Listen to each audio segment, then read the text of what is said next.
Hello, my Built 1000 Nation. How's everyone doing today? Hopefully, everyone's having a great day. If not, I hope it gets better from here. All right.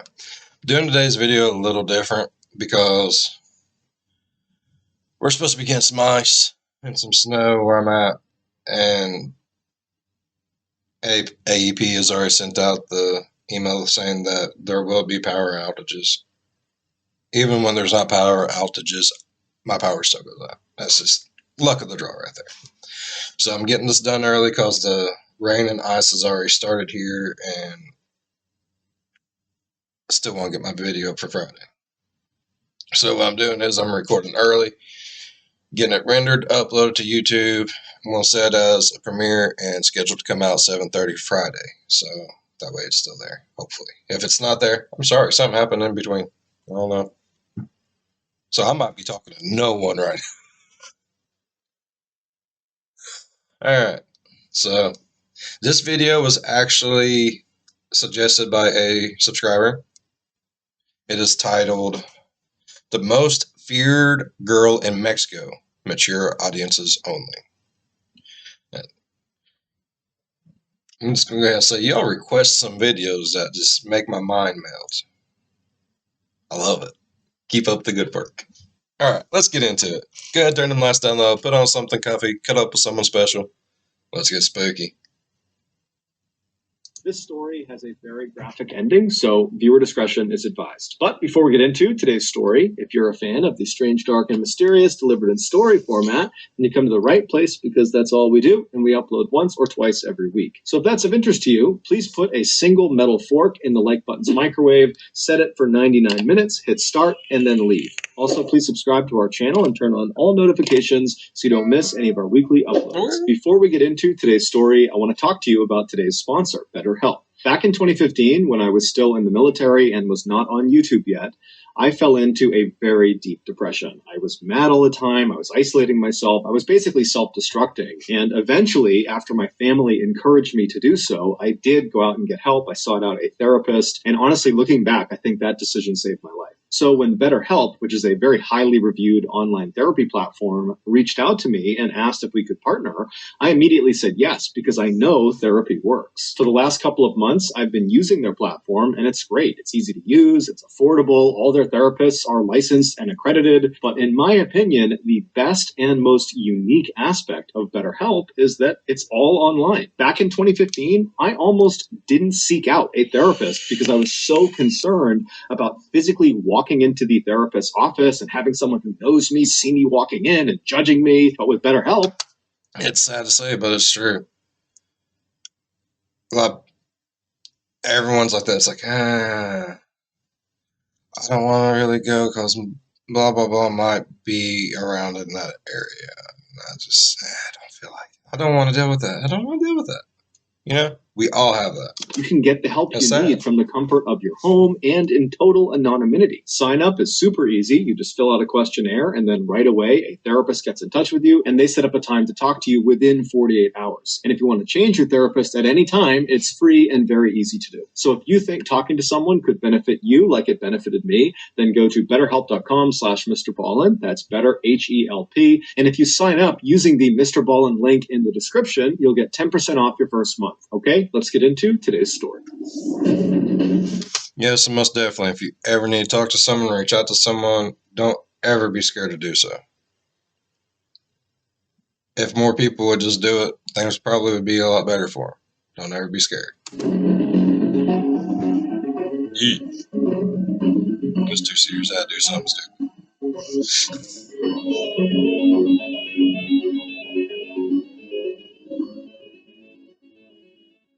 The Sierra Madre Oriental is a major mountain range that starts on the southern border of Texas and Mexico and cuts 700 miles south through the northeastern section of Mexico. About halfway down this mountain range on the eastern face lies a series of caves, and situated below these caves at the foot of the mountains are several small villages that are very isolated, and they're populated primarily with illiterate poor farmers. One night back in May of 1963, a 14-year-old boy named Sebastian Guerrero Guerrero, who lived in one of these small isolated villages, decided to go for a walk up in the mountains, and he wanted to go explore the different caves. Now, this was something he did fairly regularly because there was a local rumor that there was actually hidden treasure in these different caves. Now, it's unclear if Sebastian literally believed that or if that was just kind of an excuse to go have a look around himself. But regardless, he headed out of his house and he began walking up the mountain towards these caves. The entrance to these caves were a couple hundred feet up the mountainside,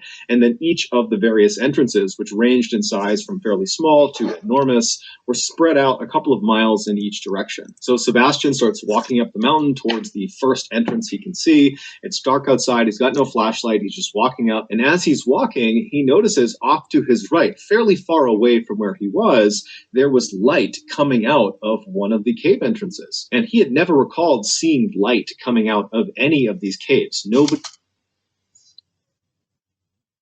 Skinwalker. Sorry. That'd be cool, though.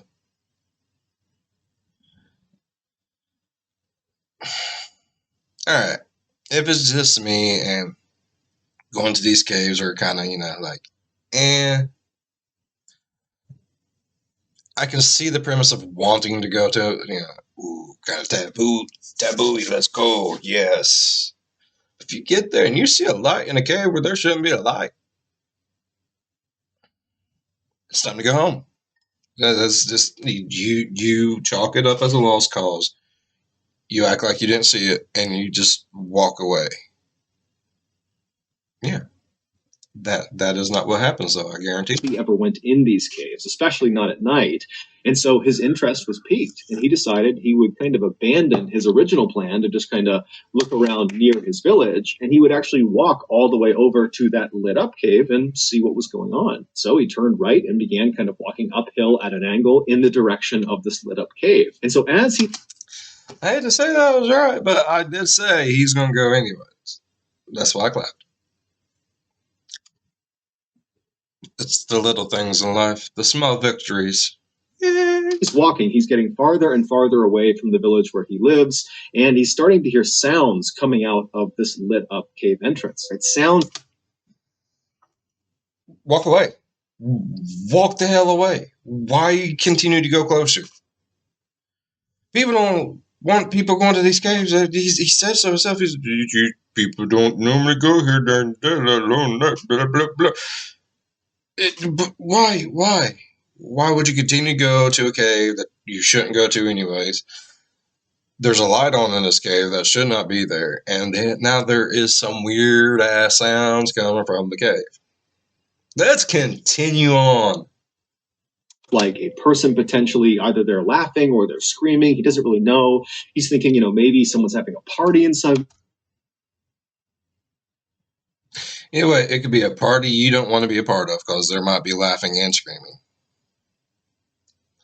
And either way, if there's laughing or screaming coming from a cave you're not supposed to be in, you probably don't want to go see what's going on. One of these caves, he has no idea. But after he gets maybe 200 or 300 feet away from this entrance, he realizes it's definitely a person, and they're definitely screaming. And it does not sound like they're screaming out of joy. It sounds like they're screaming because they're scared or they're in pain. And as he's getting closer and closer and closer to this cave, his anxiety is starting to ramp up because he's really starting to be frightened. He's just now starting to get frightened? No. As soon as I knew for sure that it was someone screaming bloody murder, I would have shit myself and ran away. I would have.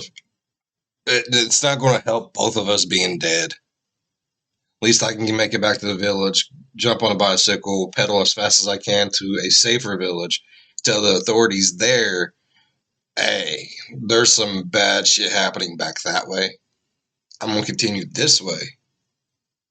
Yeah.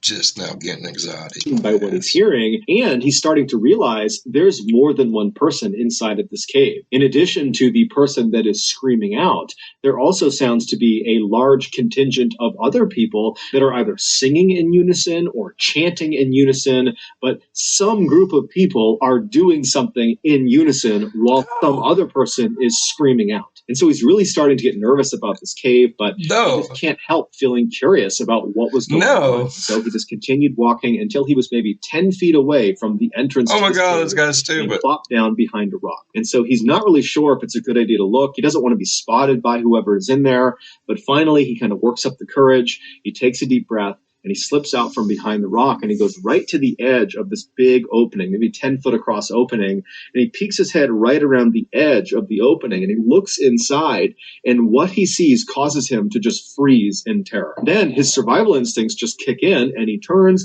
and he starts running down the mountain away from this cave. He has no idea if he's been spotted or not, but he's sensing that someone could be chasing. It don't matter if you've been spotted or not. Run. Should never went to the cave. You should have listened to him.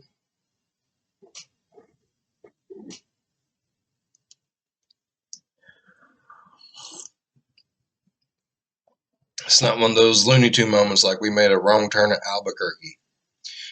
You've seen the light. You heard screaming. Now you hear chanting. No, I understand curiosity killed the cat, but curiosity killed the cat. Cat's dead now. Don't go look. Don't be. Just walk away. Just walk away. Don't look at the explosion. Just walk away. Don't look in the weird cave with the light, with the chanting. Just walk away. Just walk away. Him, and so he is just running as if his life depended on it, and he would not run back to his village. Instead, he would run nearly 10 miles to the nearest police station. And when he gets there, he busts through the front doors and he's totally hysterical. He's drenched in sweat, and the police officers are totally caught off guard, and so they're trying to tell him to calm down. And so Sebastian finally would kind of compose himself, but then he just was not able to describe what he had seen inside of this cave. Whatever he had seen, he knew it was bad, but the words were just escaping him. And so the way he described it to police was he basically thought he saw vampires. And as soon as he began describing vampires to the police, they're thinking to themselves, okay, I don't know what's going on with this kid, but this just cannot be serious. And so they consoled him and kind of calmed him down and said, look, kid, I don't know what you're talking about. If there's any news that comes out of something happening in the cave that's bad, I'm sure we'll hear about it and we'll follow up.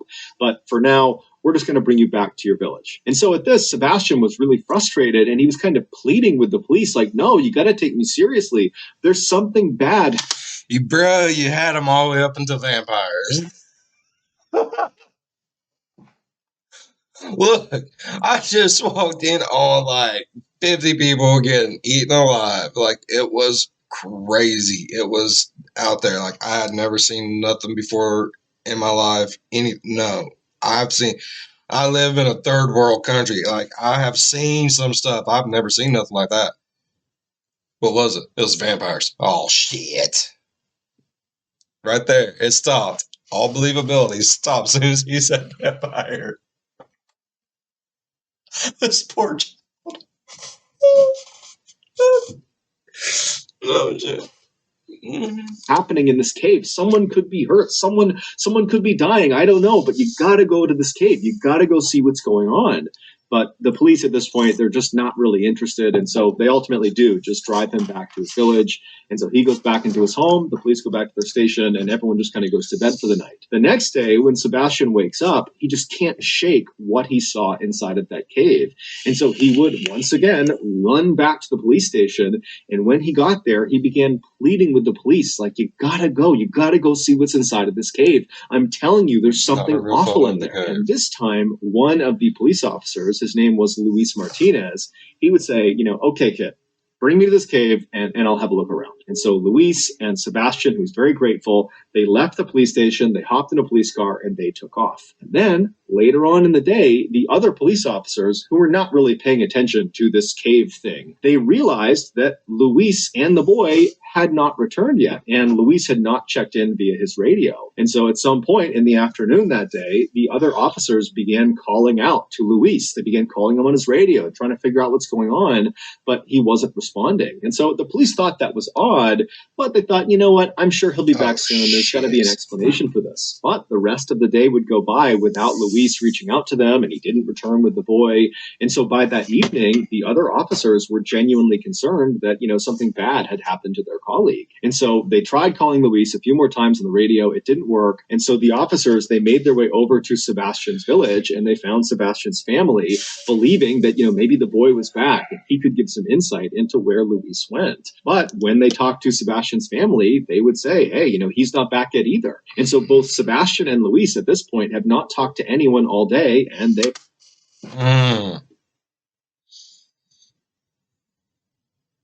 I don't even think I want to know what happened. Let's just stop here. Right here. We're going to stop 8 minutes and 40 seconds into this video. We are less than halfway, and I no longer want to know. I actually really do want to know. I don't, you know what I mean? Does that make sense? Like, I really do want to know. Deep, deep down inside of me, it's just like,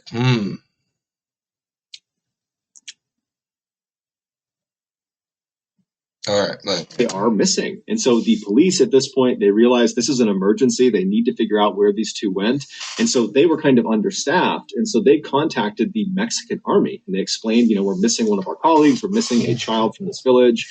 And so the Mexican army would actually send out a military unit to assist them in going and finding these two people. And so the unit, they show up later that night, and the police and the Mexican army, they head out to where this cave was. And when they saw what was inside the cave, it would shock the world. To understand what was found inside of this cave, we need to go back 6 months to December of 1962. That month, two brothers, Santos and Cayetano Hernandez, who made their living basically traveling around Mexico, stealing from people and swindling people, they decided they were going to pull off their biggest heist yet.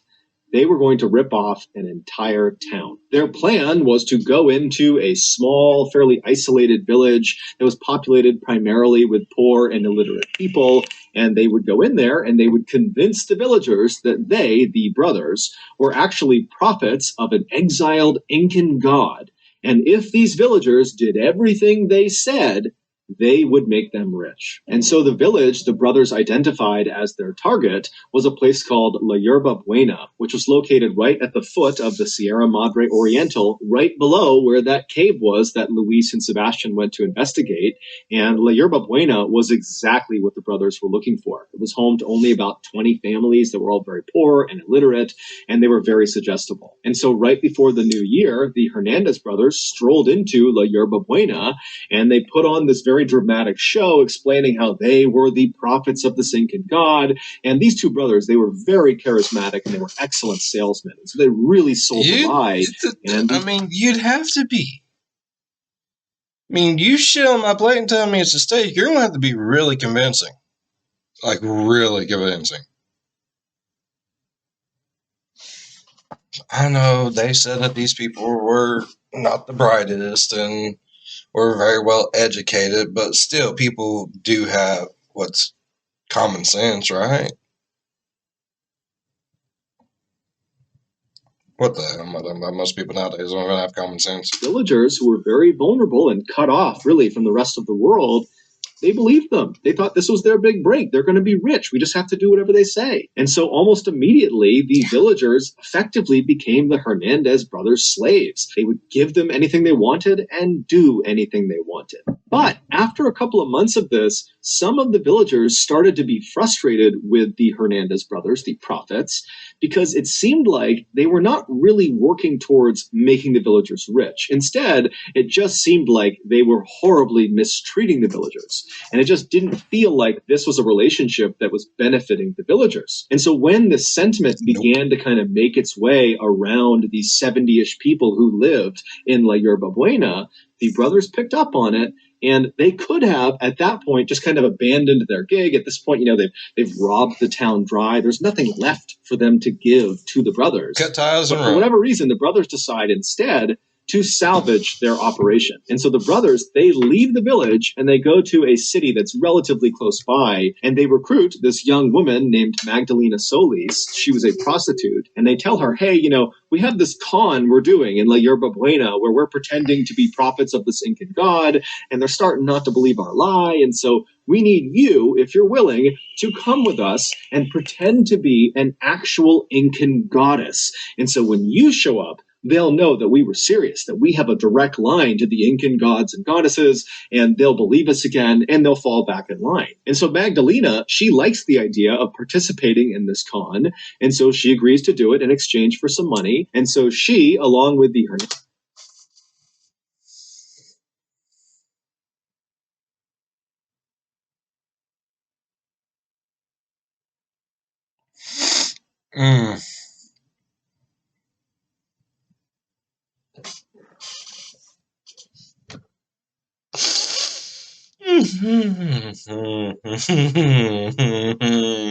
Village full of dum-dums. Okay.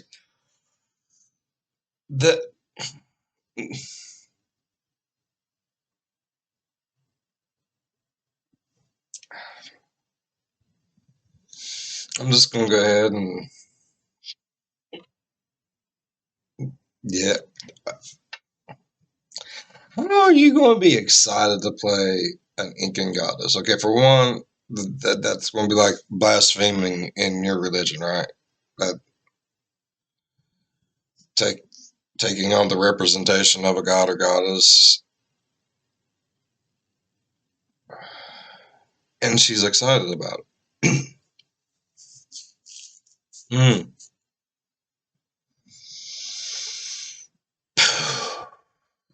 Hernandez brothers and Magdalena's brother, his name was Eliezer, and he functioned as her pimp. Those four people, they went back to Yerba Buena, and when they got there,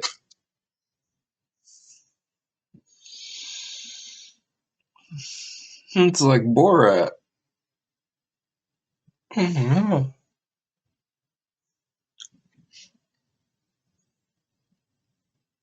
she's number 3 prostitute. Sorry. They have a hooker playing a goddess. Oh my god.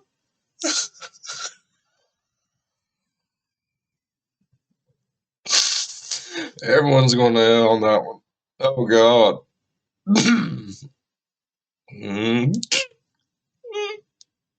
there, the Hernandez brothers snuck Magdalena past all the villagers up to that cave up in the mountains. And they put her in the back of the cave. They kind of hid her behind some rocks, and they dressed her up in an Incan goddess costume. And then once she was in there, the brothers went back down to the village, and they rounded all the villagers up and said, come on, let's go up to the cave. We have a special ceremony for you. And so the villagers made their way up to this cave, and once they were all inside, the Hernandez brothers used some basic magic tricks and created basically a smoke screen. Once they had this smoke screen kind of billowing in the back of the cave, they secretly signaled to Magdalena, who was behind the smoke screen, and she knew that was her cue, and she leapt through the smoke, and she presented herself to the villagers for the first time, and she declared herself to be a reincarnated. And one of the villagers like, hey, don't I know you? Didn't I see you in that one city? Didn't you have like 2 wings in your mouth? Sorry. They have a prostitute playing the Incan goddess, and if you don't do what I tell you to do, I'm going to kill you. And so the message she was sending to the villagers was so intense, they completely believed that this was an Incan goddess, and therefore this was not a ruse. The brothers were not lying to them. This was all very real. There's a real goddess in front of us. And so they immediately fell right back in line. The plan worked exactly as the brothers wanted it to. However, there was an element of their plan they could not possibly have accounted for. And that was what Magdalena did next. Even though Magdalena was fully aware that what she was getting herself into was an act, it was a con, it was not real. Despite that, as soon as she jumped through the smoke and was standing in front of the villagers for the first time and saw the looks on these people's faces as they stared up at her, and she saw their reverence for her, it had this profound impact on her. This is a woman who's never had control in her life. She's been a prostitute since a young age, and here she is, the most powerful person in the room, and it's not even close. and it got to her head. And so when she left the cave that night, she literally believed she was a reincarnated Incan goddess, and she was not a merciful one. Within the first few days of her stay, oh God.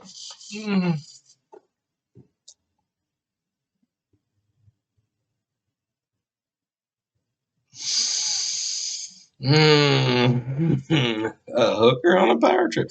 I mean, they say you can't turn a hoe into a house, but they don't say you couldn't try to turn one into a god or goddess. I mean, you know, why not try? at La Yerba Buena, Magdalena used threats of violence on the villagers to completely take over the village. She very easily supplanted the Hernandez brothers at the top of the power structure. Now, the Hernandez brothers probably were quite surprised to see this happen because they were expecting Magdalena to play more of a prop role to keep them in power, not the other way around. But ultimately, they kind of just went along with it because through Magdalena's control over the villagers, they were able to continue to exploit the villagers. And so they were getting what they wanted out of this relationship. Within a few weeks of being in La Yerba Buena, Magdalena was not only abusing every villager in every horrible way imaginable, she also was becoming completely delusional. She convinced herself that in order to survive, she needed to start drinking blood. And so she demanded all the villagers provide her with blood. And so in fear of retribution, the villagers began slaughtering all of their farm animals and their own pets so Magdalena could drink their blood. For weeks and weeks and weeks, the horrible abuse Magdalena would dole out on the villagers would continue, and these blood rituals would continue. And then finally, sometime in April, 2 of the villagers decided, you know what? I've had enough. I don't believe Magdalena is actually an Incan god. So how long have these people been going through this now? Well, at least, you know, several months. Quite a few months. Like, it's been a minute, right? We're letting the crazy hooker drink blood and what the... I don't believe the Hernandez brothers are actually prophets. I think this is all a scam. And so they decided the way they would handle this is they were just going to flee the village. Now, somehow their plans to run away got out, and the Hernandez brothers found out about it, and they, in turn, told Magdalena about it. And when she heard the news, she immediately told everyone in the village to make their way up to the cave for a special ceremony. So all the villagers, including the 2 people that were planning on running away, they made their way up to the cave. And once everyone was inside, Magdalena walked to the front of the group and she pointed at the 2 dissenters, the 2 people that were planning on running, and she demanded that the rest of the villagers kill them. And on the spot, all of the other villagers jumped on top of the 2 dissenters and they lynched them. They beat them to death in the cave. And then after these 2 people have been killed, Magdalena orders their bodies be strung up on these 2 pikes she had set up in the back of the cave because she knew what she was going to be doing up in this cave. And so after these 2 bodies were strung up on these pikes, Magdalena grabs a chalice and she walks over to these 2 bodies and she presses the chalice up against their bodies where they're bleeding from, and she fills it up and then she drinks from the chalice. And at this point, everything changed. Suddenly, Magdalena understood that it wasn't good enough to just be drinking animal blood. That was not enough to keep her, a goddess, alive. She now could only This turned so drastically, so fast. That's one crazy messed up hooker. She gives hookers a bad name. I'm just saying. Human blood. And so for the next several weeks, periodically, Magdalena would order everyone in the village to go back up to the cave for a blood ritual, which they all knew what this entailed. This no longer had anything to do with animals. This was human blood rituals. She would order them up and they would have no idea who was going to be the sacrifice.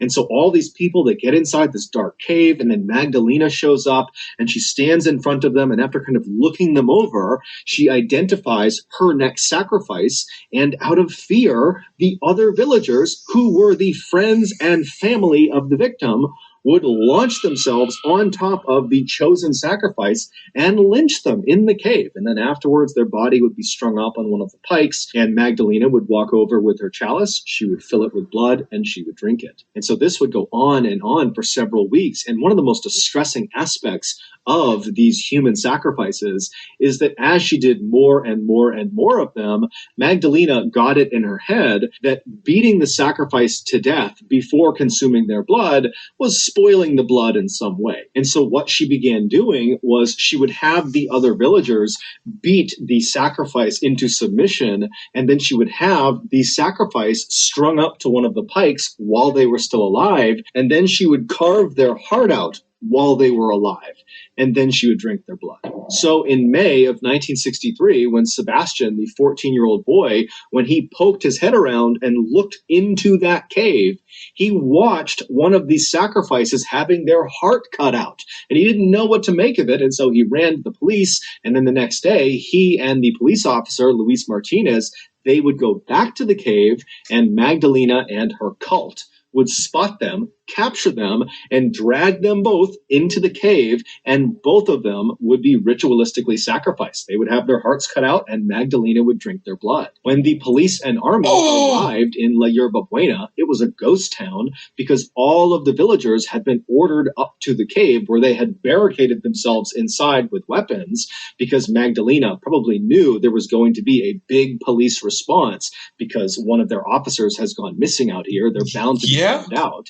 And so when the police and the army reached the cave, there's this big shootout with all of the villagers. And during the shootout, the majority of the villagers are killed. Also, the Hernandez brothers, they're also killed in the shootout. And then after the shootout stopped, the police and the army would go into this cave and they would discover the pikes, the bloody pikes that are in the back of the cave with bits of human remains all over the ground. And then they would leave the cave and they would search the town and they would find the remains of Luis and Sebastian outside a particular shack. And then inside the shack was Magdalena and her brother Eliezer. They were still alive. They were trying to hide from the authorities, and so they would be arrested. It's believed Magdalena sacrificed and drank the blood of at least 15 of the villagers over a 6-week period. However, the only remains to be positively identified were Luis Martinez and Sebastian Guerrero. Ultimately, Magdalena and her brother Eliezer were sentenced to 50 years in prison, and all of the surviving villagers who participated in these sacrifices or who participated in the shootout with police and the army, they were given 30 years in prison. Amazingly, none of the villagers ever testified against Magdalena or her brother, despite the fact they were almost certainly offered reduced sentences in exchange for their testimony. Clearly, they were more terrified of the Incan goddess than they were terrified. Wouldn't you fucking be? I mean, shit. Sorry. But damn. The crazy hooker has made you kill pretty much everyone you know and love. I'm sure they are probably 100% convinced that she is now a goddess. I mean, like some Stockholm Syndrome bullshit where they're just like, oh, when they see her.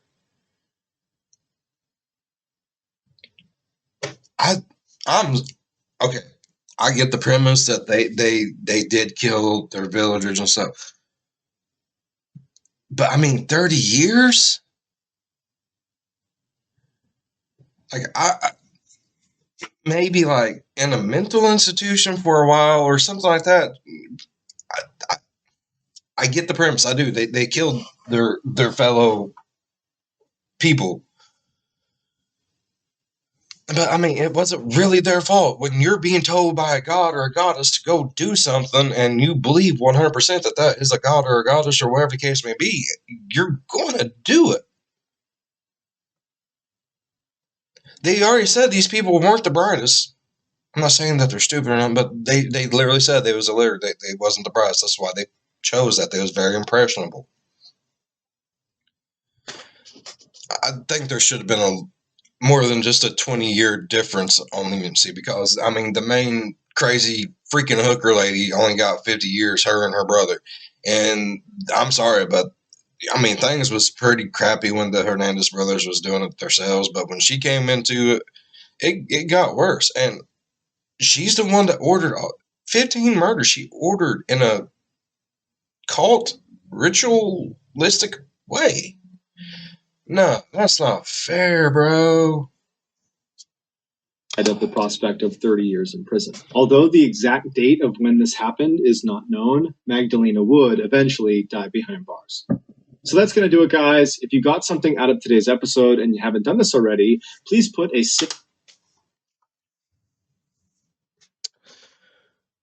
What the fuck? I loved it. That was a great video. Thank you so much for requesting it. I really enjoyed it. I liked it. I liked it a lot. That's so. That gets me though. Like the villagers, I don't think they should have got 30. I mean, I do get the premise they did murder, and but 30 years in prison. They believed she was a goddess. They was doing what she asked out of fear. Like I don't know. I don't think they should have got 30 years. I don't. I mean, obviously there wasn't the brightest people in the world. They was poor. They probably truly believed that someone was trying to help them, and they put faith in this woman. And I don't know. I don't think they should have got that much. I'm sorry. I don't. All right. Hopefully, you guys get to see this video. Like I said, we have bad storms. It's ice now. Like I can see my security monitor, and it's nothing but ice coming down now, and I can hear it hitting the windows. So hopefully, power stays on, internet stays up long enough for me to get this done. Get it out there to you guys. All right, and keeping that in mind, please be very safe. Be very careful if you're in an area that's getting hit with a storm. Please. If you have to be out in it, take your time, go slow, be safe, be cautious. And if you're a fan of the spooky, scary, strange, or deranged, think about subscribing. And if you enjoyed today's video, think about leaving a thumbs up. They really do help. As always, be good to one another. I'll see you in the next one. Bye-bye. That's craziness, though.